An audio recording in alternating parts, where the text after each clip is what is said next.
I've always been very open to trying something. Within my practice, within business, I want to experiment and try something new. And I'm not afraid to try something because the worst case is you're told no or it doesn't work.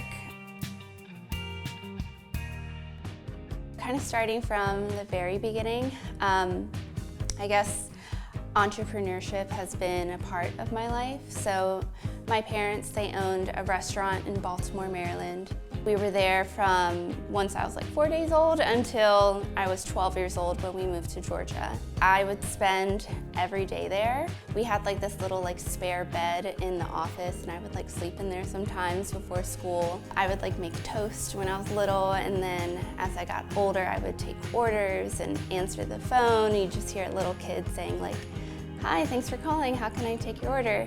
We spent pretty much all day there, 6 days a week. So I really grew up there, and looking back, I think that's the one place I can truly call home. I went to high school and college here in Atlanta. Kind of towards the end of high school, I decided I wanted to do art and practice that and go to college for that. So I went to a portfolio school to get a crash course and build a portfolio. And it was through that process that I really fell in love with art. So I went to SCAD Atlanta, and I originally went to school for fashion, but I quickly realized that wasn't for me and how much I missed just the act of creating. I switched my major and I studied painting. Around my junior year, I started teaching art, and that was so fun. And I got a job at a neurodevelopmental school. That's really where I got into knowing about the community with special needs. I didn't do any art there, it was just working with them and building fine motor skills, social skills. And so while I was there, I was still teaching art, and so everything just kind of came together to where I was there's this whole population that they might not really have access to art programs, or some studios might say everyone's welcome here, but there's not actually staff who know how to work with them or the tools needed. After I taught at that school for a while, I just decided, I'm hey, let me open up my own art school. And I did that. I didn't give myself very much time to think. I think I decided I was gonna do that around maybe October or November, and then I opened in December very quickly.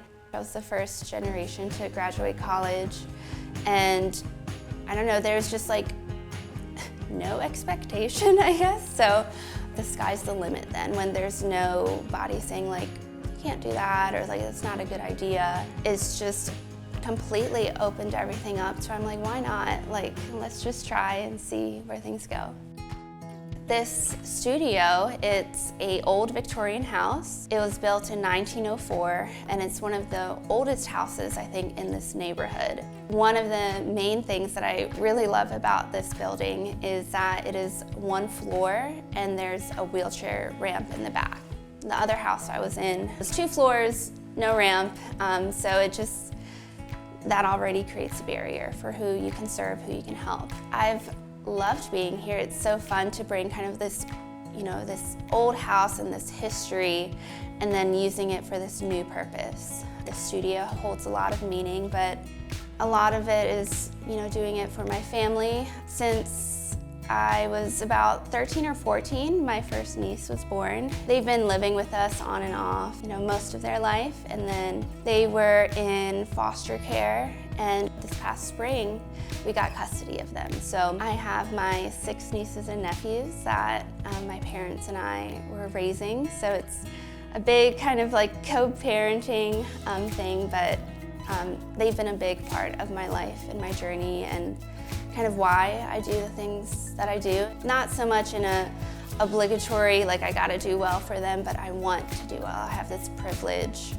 this honor to be able to do something like this. They're just beautiful kids, and they've been a big part of this journey. As the business has kind of grown, I've really tried to focus my time on what is really important to me. Before COVID, we had a neurodevelopmental art program, and that was one of the real main things that I wanted with opening Studio 23. So we had a small group of students with disabilities, and we met one day a week. So we had a mix of students that kind of went to private schools, and then we had a mix of kids who went to like the local public school. It was beautiful because they all came together and they all got to hang out. We really tried to tell the parents too, like, you don't have to stay, we've got this, you can go and just relax a little bit. So we had that group running for a while, and then with COVID, especially a lot of those students, they have health concerns. So now what I mostly do is just teaching students one-on-one. Naturally, I think I want to have fun, I want to do the best that I can, and just creating a space where everyone, all abilities, all ages, everyone is welcome.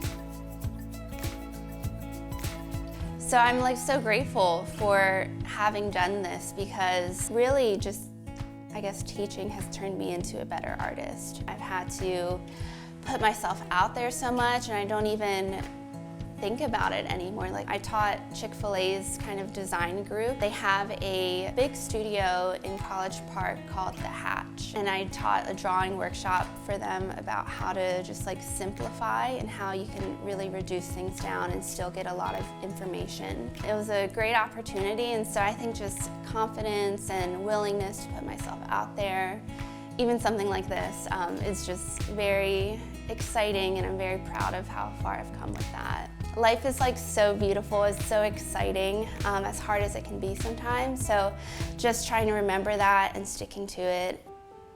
I would say it is okay to pause. Bringing the kids down here and becoming their foster parents and then becoming their guardians, going through that and still trying to run a business and still trying to continue my own art practice and keep my name in the art world. It's very hard, but knowing that there is still time, and even if it's a slow process, even if you're only able to devote an hour a week, sometimes 30 minutes, to still strive and work towards your goal or your dream, to not ever let go of it, because it will come whenever the time's right. It will happen. You might just need to take a little breather, a little break, but don't let go of it, because it'll be worth it. You won't ever regret still working towards it. I'm Amberly He Irwin, and I am an artist and creative business owner. I am a parent and a caregiver and a creative.